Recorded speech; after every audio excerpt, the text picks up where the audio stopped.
She's no longer with us. He held a baby alone at the airport. What the air hostess did next is unbelievable. The airport buzzed with voices, wheels clacking on the floor, and the smell of fresh coffee lingering in the air. But amidst the chaos, a flight attendant noticed something that made her stop in her tracks. A well-dressed black man holding a sleepy, 1-year-old baby close to his chest. He wasn't panicking. He wasn't distracted. He was simply present. When she approached to ask a simple question, "Where's the baby's mother?" his soft answer shook her to her core. "She passed away. I'm his father and his mother too." That single moment sparked something inside her.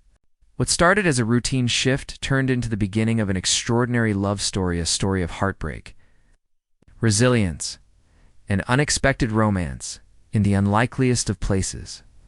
Please support us by 1. Subscribe, like, and share for more with activating the notification bell.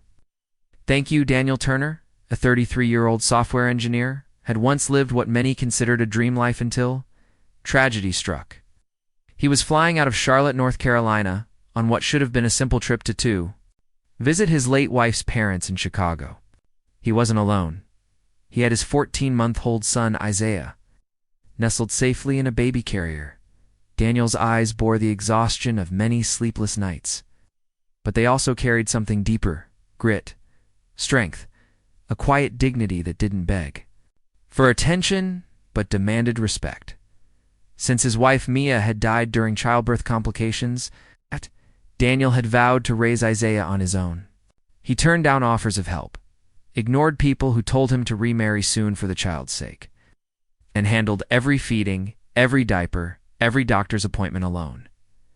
At gate B6, while Daniel softly hummed a lullaby to keep Isaiah asleep, a beautiful air hostess named Jessica Lane noticed them. Jessica, in her late 20s, was a kind-hearted woman known for her cheerful spirit and professionalism.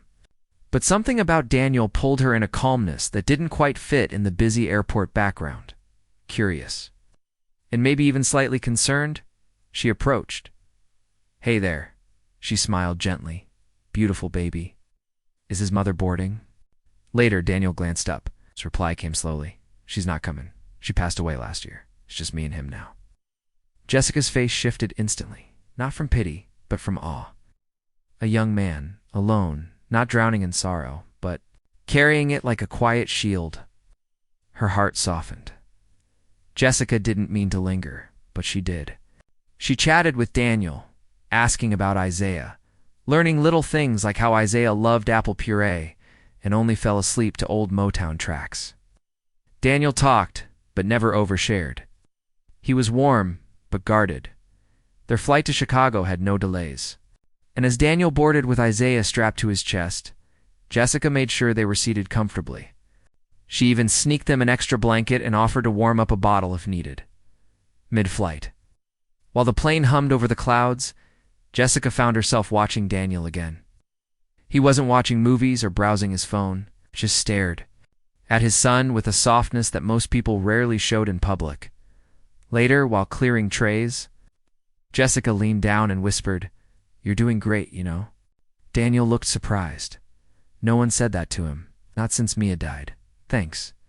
Some days I feel like I'm barely holding it together." "Well," she smiled, "from where I stand it looks like you're doing more than just surviving." Was the beginning of something neither of them could name yet. When the plane landed, most passengers rushed to retrieve bags and call Ubers. But Jessica waited near the gate as Daniel gathered his things. She didn't have to, but something told her to stay. As Daniel strapped Isaiah into the stroller, she walked beside him. "Visiting family?" "Yeah, her parents. Right. They haven't seen Isaiah in a few months." Then he stopped. "I know this. Might sound strange, but thank you for everything. Just treating us like normal people. That means more than you know." Jessica smiled, touched. There's nothing strange about kindness. Just as they were about to part ways, Isaiah, awake now, grabbed his tiny hand out and grabbed a strand of Jessica's hair, giggling. Both of them laughed, the tension melting between them. Jessica couldn't believe what she did next. She scribbled her number on the back of a napkin. "If you're ever back in Charlotte, or just need someone to talk to, Call me. Daniel looked at her, really looked at her, and nodded. I just might. Weeks passed. Daniel returned home. Jessica returned to flying her roots, but neither forgot the other. One evening, after putting Isaiah to bed, Daniel stared at the napkin for over 10 minutes. Then finally he called, "Hey, ... It's Daniel, from the plane. I hope this isn't weird." "I was hoping you'd call," Jessica said, her voice softer than he remembered. What followed was a whirlwind of late-night calls, text messages, and even video chats where Jessica watched Isaiah wobble across the floor. They got to know each other, their fears, pasts, dreams. Jessica confessed her past heartbreaks too. She wasn't perfect. She had loved and lost before. But Daniel's story grounded her, and his unwavering love for his son gave her hope again. A few months later, they met in person. And this time, it wasn't at an airport.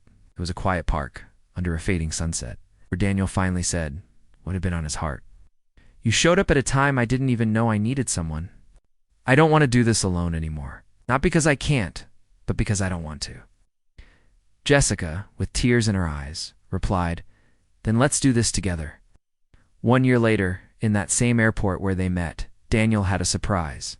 He coordinated with the airline, arranged for Jessica to be on the same shift, and even dressed Isaiah in a little tuxedo onesie.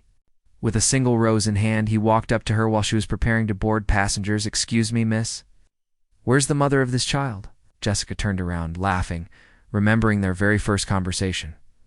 "Oh no, not this." Again, she teased. Then Daniel got down on one knee. "You saw me when no one else did. You believed in me when I wasn't sure I could believe in myself. Will you marry me and help me raise this incredible little boy together?" Clapped. Crew members cried. And Jessica said yes, without hesitation. They married 6 months later, in a small ceremony. Isaiah toddled down the aisle with the rings, holding both of their fingers. Today, Jessica tells the story to everyone who asks why she fell in love with Daniel. And her answer is always the same, because he wasn't just a man raising a child. He was a man showing the world that love doesn't stop when life gets hard, begins.